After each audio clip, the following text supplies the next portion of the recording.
Welcome back. Albuquerque Community Safety Department is expanding. The department is hiring for several key field and administrative positions after breaking ground on its headquarter expansion. They're looking for behavioral health responders, mobile crisis team clinicians, as well as leadership positions.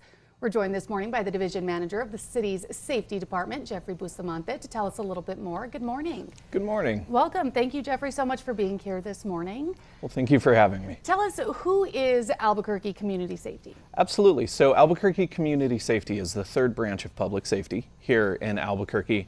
We respond to low acuity calls for behavioral health crises. We are a full department, and some of those calls include, like I mentioned, behavioral health crises, substance abuse, suicidal ideation, welfare checks, and also checking in on our unsheltered neighbors.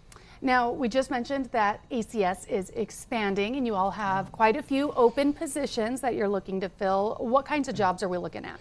A little bit of everything. We have some administration, we have some leadership. We also have, as you mentioned, behavioral health responders. And so our behavioral health responders go out into the field and really help some folks or, our neighbors in Albuquerque on their hardest days. And like I said, those calls like behavioral health crises.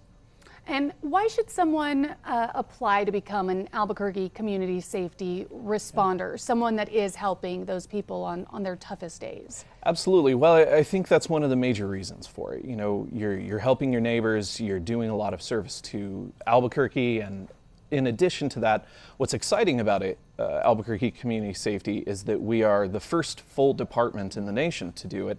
And so we're kind of trailblazers. A lot of other cities have looked to us to get guidance and really set out the blueprint. And so not only would you be serving your city, serving your neighbors, you'd also be really part of something that is first in nation on the front edge of the future in a lot of ways.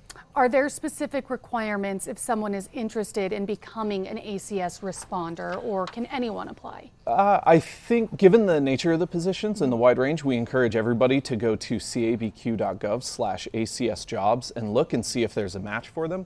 A lot of our responders have people who have lived experience, social service backgrounds, things like that, but it's entirely possible that there's something for everyone. Now, what will hiring more responders do for ACS? How will this help? Well, point in time, we've already fielded over 31,000 calls, diverted over 18,000 from police, but we know that there's more there. There are more calls that we can get to, and part of that includes a transition to 24/7 and working around the clock. Right now, because you are working to transition to that 24/7, what are we looking at in terms of hours at the moment? So right now we are 7 a.m. to 8 p.m., okay. But we have done some tests successfully, and like I said, the vision towards around the clock. Is that Monday through Sunday, or weekends yes. too? Okay. Monday through Sunday. Okay, perfect. Yeah. Thank you again so much. One more time, where can we go for more information? cabq.gov/ACS jobs. Perfect, thank you.